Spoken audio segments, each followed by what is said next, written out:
Have you ever worked hard, really hard, and still looked at your bank account and felt nothing? No progress, no growth, just the same number, or sometimes a smaller one. You paid your bills, you showed up, you did everything you were supposed to do, and yet the money never stays, it never grows, it never feels like enough. If that is you, I want you to know something important. You are not lazy. You are not unlucky. You are not broken. The problem is not how hard you work. The problem is how your brain thinks about money. Welcome. This lesson is for English learners who want a richer mind and a richer life. Today we are going to go deep into the psychology of wealth. Not investment tips, not get-rich-quick tricks. We are going to look at the one thing that controls every financial decision you have ever made: your brain. Because here is what most people never understand. Wealth is not just a number in a bank account. Wealth is a way of thinking. It is a set of beliefs, habits, and patterns that run inside your mind every single day. Some of those patterns pull money toward you, and some of them push money away. Without even knowing it, you may have spent years, maybe your whole life, running patterns that block wealth before it can reach you. Your brain is either building wealth or blocking it. That is not a harsh judgment. That is biology. That is psychology. And the good news is this: the brain can change. The patterns can be rewritten. The habits can be rebuilt. Science calls this neuroplasticity. Your brain is not fixed.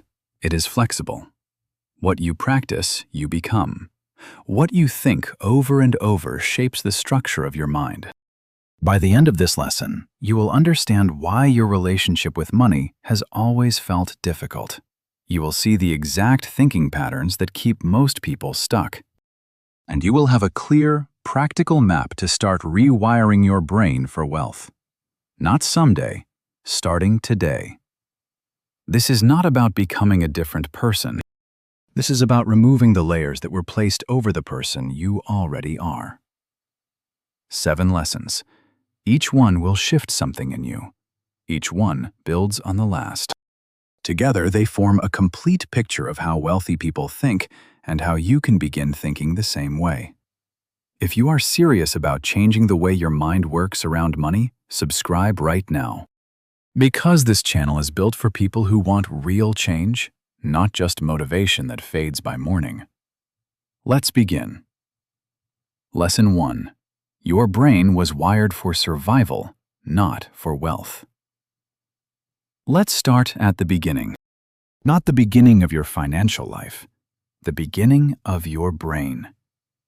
Thousands of years ago, the human brain had one job: stay alive. Find food. Avoid danger.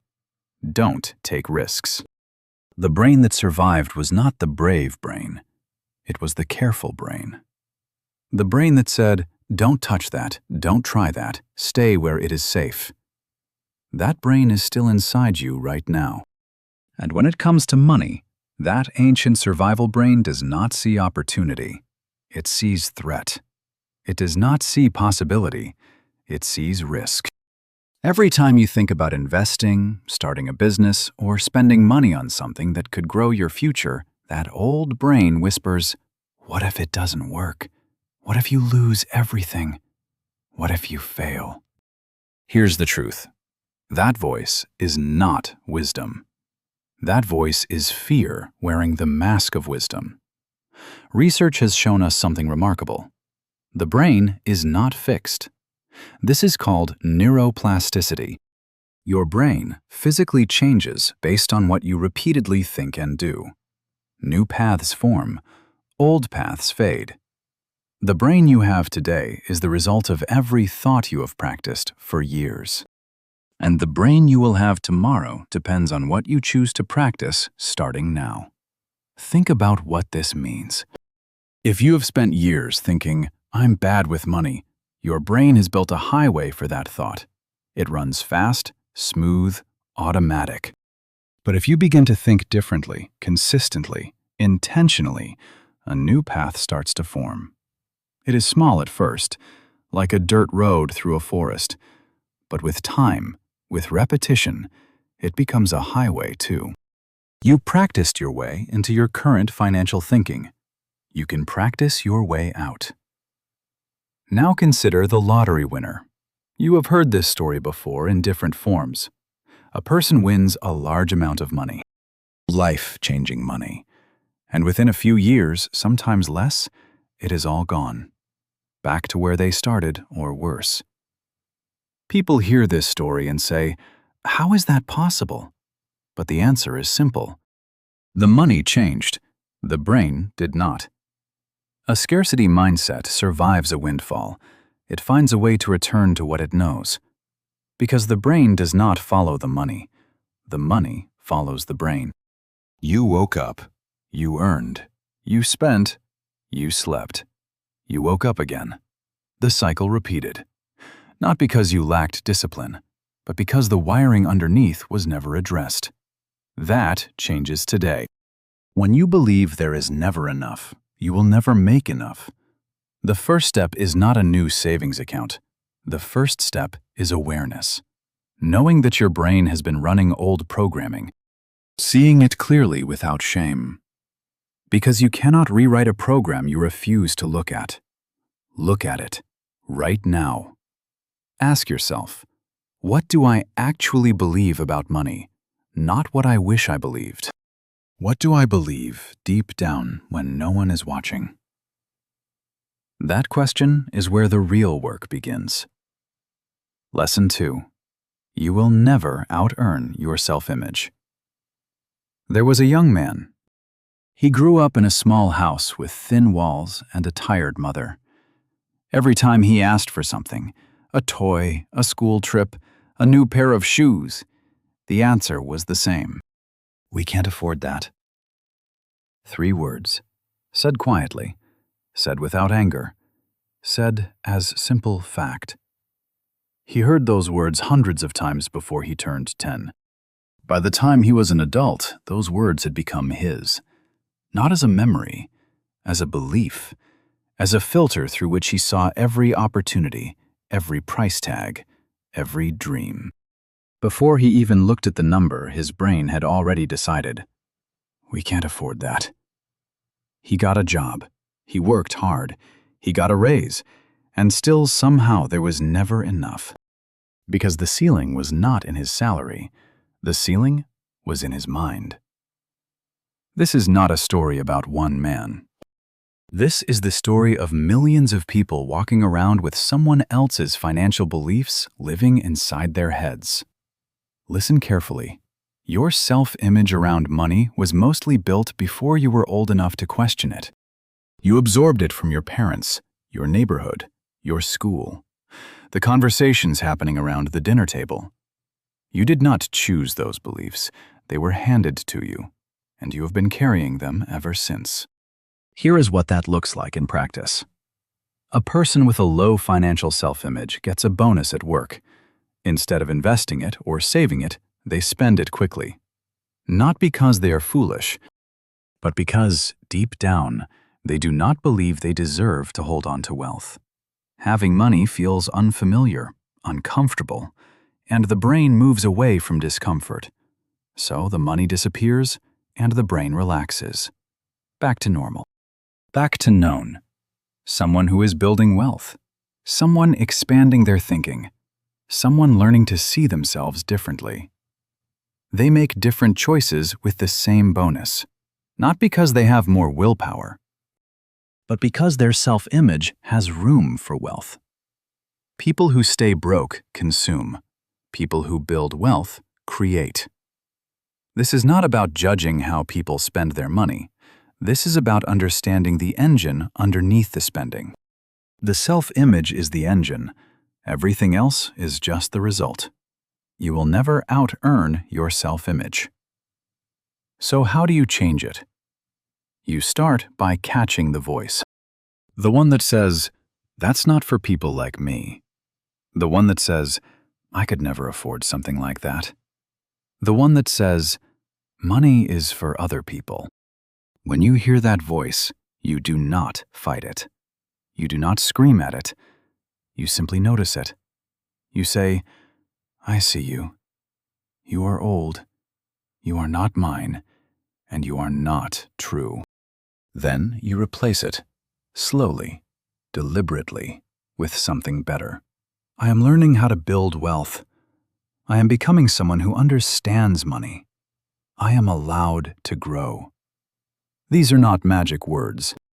They are not instant cures, but repeated daily, they begin to carve new pathways in the brain.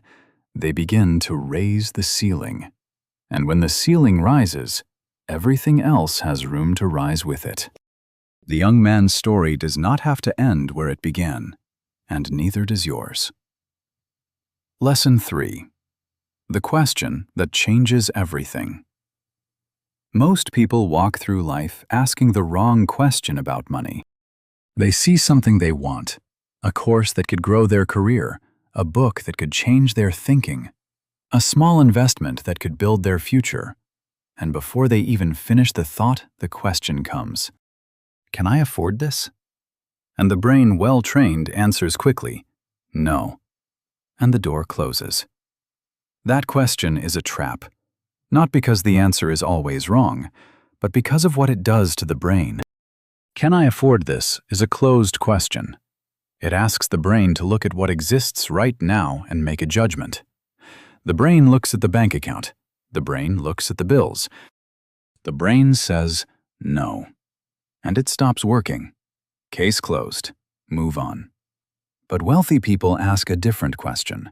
Not, "Can I afford this?" They ask, "How can I afford this?" Or better still, "How can I make this possible?" Now think about this. If you ask a closed question, your brain gives you a closed answer. If you ask an open question, your brain goes to work. It starts searching. It starts problem solving. It looks for options you did not see before. Because the brain is not just a storage unit. It is a search engine. And it only searches for what you ask it to find. There is an old idea that has stayed with many people for a long time. Whether you think you can or you think you cannot, you are right. This is not just inspiration. This is neuroscience. The brain performs according to the instructions it receives. Give it a closed instruction, you get a closed result. Give it an open instruction, you get an open search. This is what Carol Dweck spent years studying. She called it the growth mindset. The belief that ability is not fixed, that with effort and the right thinking, you can grow. You can learn. You can change. Applied to money, this means one powerful thing.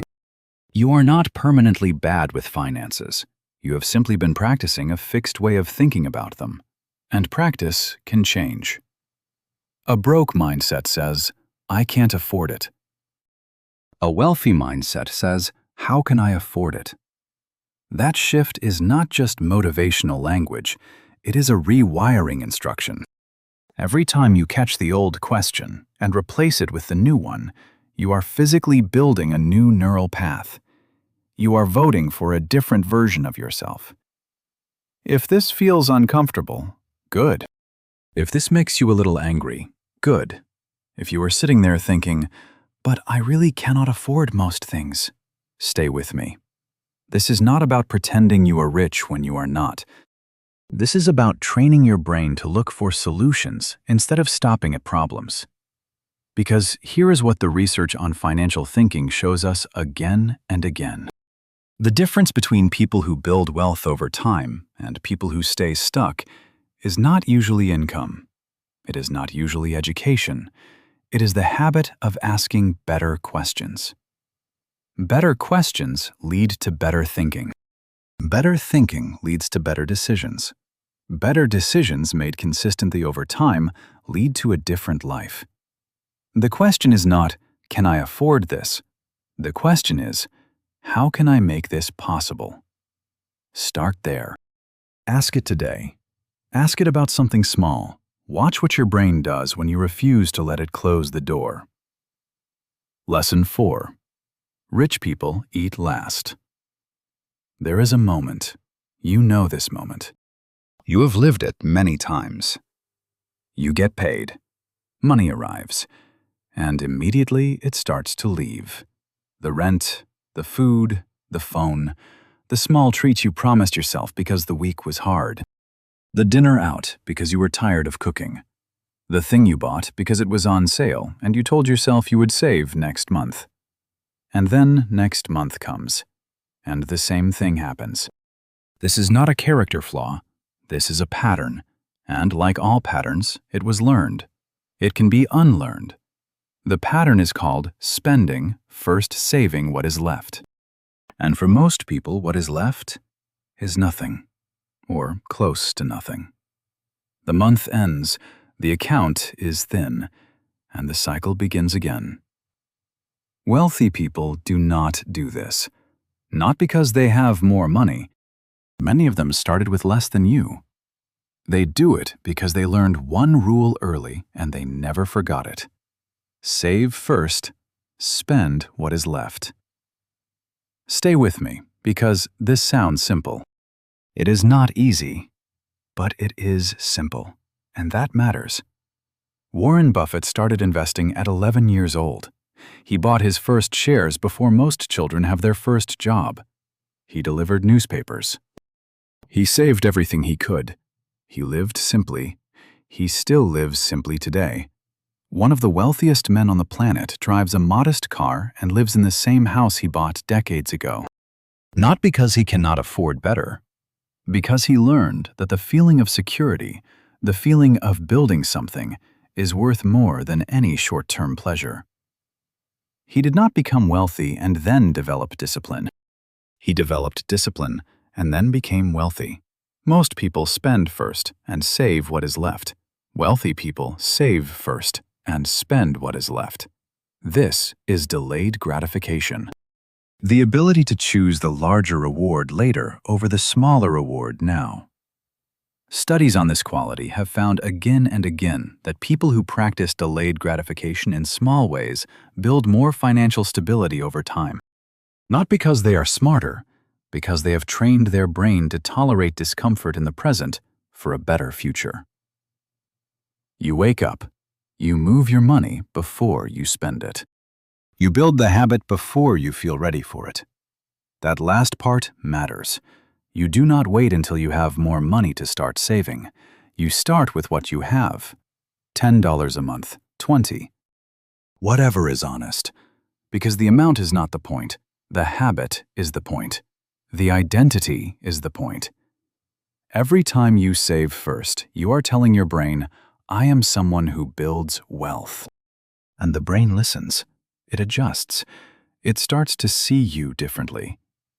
Rich people eat last, and they eat well. If this lesson is landing for you, if you feel something shifting, subscribe right now. There are more lessons coming, and each one goes deeper than the last. This channel is for people who are done staying stuck. Hit subscribe and stay with us. Now, let's keep going. Lesson 5. The words you use about money are the walls you live inside. Say these phrases out loud in your head, or maybe you do not need to. Maybe you have heard them so many times they are already there waiting. Money doesn't grow on trees. Rich people are greedy. We're not the kind of people who have a lot. I'm just not good with money. It must be nice to be rich. These are not just phrases. These are instructions. Every time your brain hears them repeated, felt, believed, it files them as truth. It builds its understanding of your world around them, and then it acts accordingly. Language is not decoration. Language is architecture. The words you use about money are the walls you live inside. Think about what happens in the brain when you say, I'm just not good with money. The brain does not hear that as a complaint. It hears it as a fact, a description of who you are. And the brain's job is to keep you consistent with who you are. So it helps you stay not good with money. It makes you forget to check your account. It makes financial decisions feel overwhelming. It steers you away from anything that would contradict the identity you have named for yourself. This is not weakness. This is the brain doing exactly what brains do, protecting your identity, keeping you consistent. Hear me on this. The brain does not judge your words, it obeys them. Oprah Winfrey grew up with almost nothing, a small town in Mississippi, a family with very little, a childhood full of things no child should carry. And she has spoken openly about the moment she realized that her past did not have to be her permanent address. That the story she told about herself, the words she used, were either a prison or a door. She chose to change the words. She chose to build a new story. Not overnight, not easily, but deliberately, consistently, over years. Today, she is one of the most financially successful women in history. But before the money came the mindset. Before the mindset came the language. Before the language changed, nothing else could. What are the words you use about money when no one is listening? When you are alone, looking at a price, feeling the familiar tightening in your chest, what do you say to yourself? Most people say things they would never say to a friend. I'm so stupid with money. I'll never get ahead. What's the point of even trying? They say these things quietly, automatically, without noticing. And each time they do, the walls get a little thicker. Here is the work. Not affirmations pasted on a mirror. Real, honest language replacement. When you catch yourself saying, I can't afford to think about investing, replace it with, I am learning how money works. When you catch yourself saying, rich people are lucky, replace it with, wealthy people made different choices. I can make different choices too. Small shifts, said consistently, over time, they change the architecture. Because the brain is always listening. It is always building. Give it better materials, and it will build you a better house. The words you use about money are the walls you live inside. Choose your words like they matter, because they do. More than almost anything else on this list, the language you carry about money will determine the financial life you live.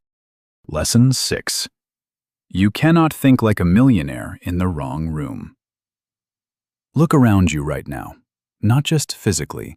Look at the people you spend the most time with, the conversations you have every week, the content you consume every day, the voices that fill your mind when you are driving, eating, resting. What are those voices saying about money? Are they talking about building something? About learning something? About making better decisions for the future? Or are they talking about who is to blame? About how hard things are? About why it will never get better? This is not about judging your friends or your family. This is about being honest with yourself. Because the environments you live inside, the mental environment, the social environment, is quietly shaping your financial brain every single day, whether you notice it or not. Let me make this simple. The brain absorbs what surrounds it, not occasionally, constantly. Every conversation you have, every video you watch, every comment you read, every opinion you hear repeated around the dinner table, it all goes in. And the brain uses it to build its picture of what is normal, what is possible, what people like you do with money. If your environment says wealth is for other people, your brain will believe it. If your environment says investing is complicated and risky and not worth trying, your brain will avoid it. If your environment is full of people who talk about money as something that always runs out, your brain will expect money to always run out. You cannot think like a millionaire in a room full of people who never think about the future. James Clear, the author of Atomic Habits, put it clearly. Every action you take is a vote for the type of person you wish to become. And every environment you choose is a vote for the type of thinking you will practice. 99% of people react to money.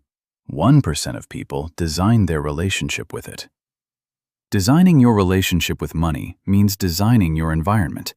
It means being intentional about what you let in. The podcasts you listen to, the books on your shelf, the conversations you choose to have, and the ones you choose to step away from. The online spaces where you spend your attention. Your brain is either building wealth or blocking it. This does not mean you cut off everyone who is not wealthy. It does not mean you stop caring about people who are struggling. It means you add. You add voices that think differently. You add perspectives that expand what you believe is possible. You find one person, even if only through a book or a video, who thinks about money the way you want to think about it. And you let that voice into your regular rotation. If the concepts you are around every day, what people say, what they do, what they believe, if those concepts never include wealth building, your brain will not build wealth. Not because you are incapable, but because the brain needs examples. It needs models. It needs proof that a different way of thinking exists and works. Start small. One book, one podcast, one conversation with someone who handles money differently than you do. One decision to turn off content that keeps your thinking small. Because the room you sit in, the mental room, the social room, is either expanding your financial thinking or compressing it. Choose the room carefully. Then change it if you need to. Because you become what surrounds you far more than most people are willing to admit. Lesson 7. Stop waiting to feel ready. There is a version of you that has been waiting for the right moment, waiting for more information, waiting until the bills are a little lower, the schedule a little clearer, the fear a little quieter. Waiting until you feel ready. That moment is not coming. Not because you are not capable, but because readiness is not a feeling that arrives before action. Readiness is a feeling that arrives because of action.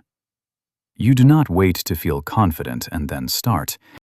You start and confidence follows. You do not wait to feel financially ready and then build your first habit. You build the habit and the readiness grows around it. This is one of the most important things you will hear today. So pause for 1 second. Let it land. The brain resists new things.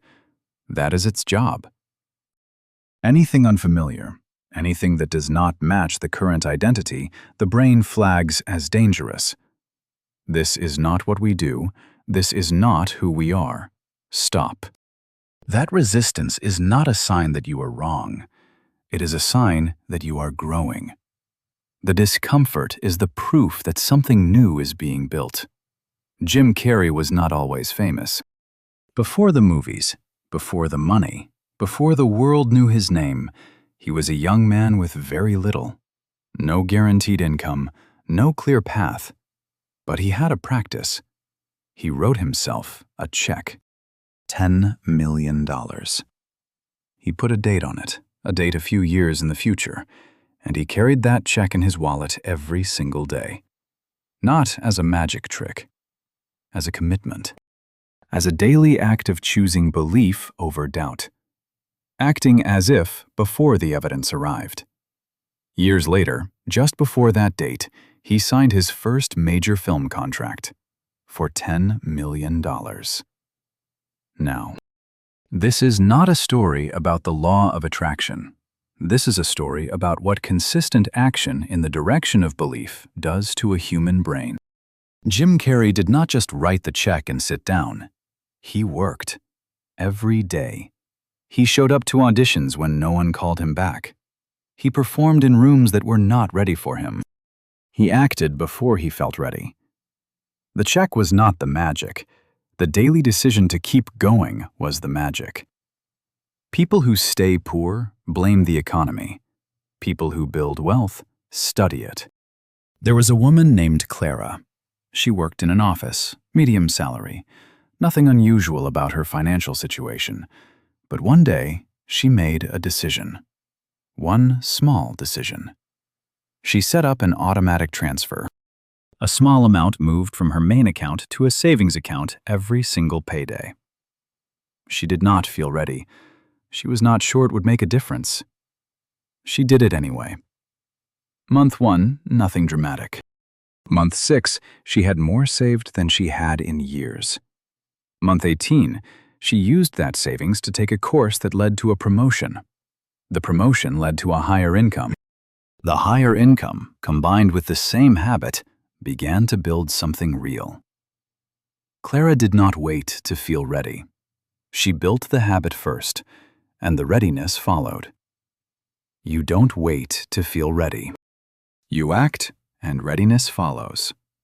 So what is the one small action you have been postponing?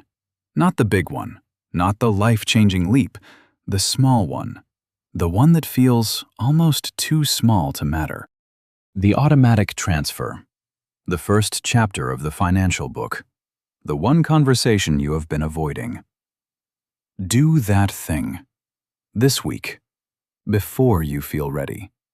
Because you will never feel ready. And the people who built the lives you admire did not feel ready either. They moved anyway. That is the difference. Not talent, not luck, not the right moment. Just the decision to move before the fear gave permission. Lesson 8. The compound mind. Everything we have talked about today comes down to this. One idea. One truth that sits underneath all the lessons, all the principles, all the shifts we have explored together. Small things done consistently become everything. Not sometimes, not for special people. Every time, without exception. You already know compound interest. You put money in, time passes, the interest earns interest. The growth builds on the growth. A small amount left alone given enough time becomes something remarkable. Not because of magic, because of math, because of consistency. Your mind works the same way. Every thought you practice becomes easier to think. Every belief you repeat becomes stronger. Every habit you build becomes more automatic. Every decision you make in the direction of wealth is not just one decision. It is a vote, and votes accumulate. They compound. They build a brain that thinks differently, chooses differently, sees differently. Here's what most people miss. They look at a wealthy person and they see the result, the house, the freedom, the confidence, and they think, that person got lucky. That person had advantages I don't have. That person is just different from me. But what they are not seeing is the 10 years of small decisions that built that result. The 10 years of choosing the better question, saving first, changing the language, designing the environment, acting before feeling ready, one small vote at a time. Wealth is not an event. Wealth is a process. And the process lives inside the mind before it ever shows up in the bank account. James Clear wrote that small habits seem to make no difference until they cross a critical threshold. You save for 6 months and nothing looks different. You read for a year and you cannot point to a specific thing you learned. You practice better thinking for months and the bank account looks the same. And then one day, it doesn't. One day the threshold is crossed and everything that was building invisibly becomes visible all at once. Most people quit before the threshold. They try for a few weeks. They see no results. They say, it doesn't work for me. And they go back to the old patterns, back to the old questions, back to the old language, back to the old room. Your brain is either building wealth or blocking it. Every single day. Not in the big moments. Not in the dramatic decisions, in the small ones. The moment you catch the scarcity thought and replace it. The moment you ask the better question instead of closing the door. The moment you move money before you spend it. The moment you choose 1 hour of financial learning over 1 hour of distraction. The moment you walk away from a conversation that shrinks your thinking. Those moments do not feel important. That is the trap. They feel small, ordinary, almost not worth the effort. But compounded over months, over years, they become the architecture of your entire financial life. Your brain is either building wealth or blocking it. You woke up today. You found this lesson. You stayed. All the way to here. That was not an accident. That was a small vote for the version of you that is building something different. Now cast another vote, and another after that.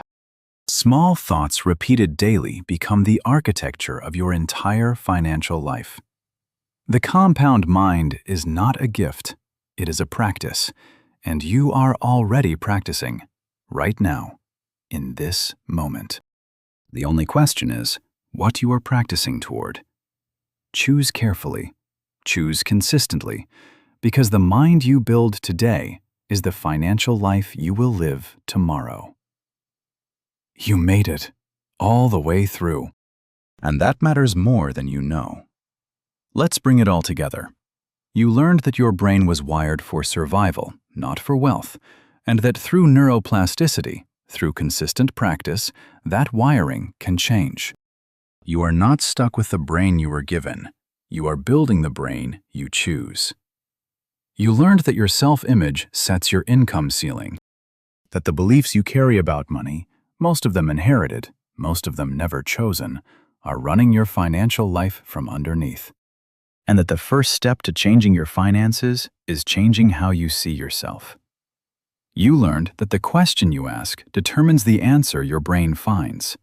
Not, can I afford this? But how can I make this possible? One question closes the door, the other opens the search. You learned that wealthy people save first and spend what is left. That delayed gratification is not a personality trait. It is a practice, a muscle, one that grows stronger every time you use it. You learned that the words you use about money are the walls you live inside. That language is not decoration. It is architecture, and you have the power to rebuild it word by word, day by day. You learned that you cannot think like a millionaire in the wrong room. That your environment, the people, the voices that surrounds you is either expanding your financial thinking or compressing it. And that you can design that environment, starting today.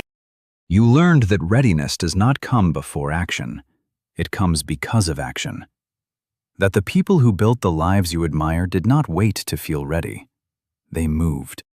And the confidence, the clarity, the results followed the movement. And you learned that everything compounds. Every small thought, every small choice, every small vote cast in the direction of the person you are becoming. None of it is wasted. All of it is building. The money was never the problem. The mind was. And now you have the map. So what do you do tomorrow morning? You wake up and you catch the first scarcity thought that comes. You replace it. You ask the better question about one decision, however small. You move money before you spend it even a little. You spend 10 minutes in an environment that expands your thinking. You take one action before you feel ready. That is it. That is the whole practice. Simple.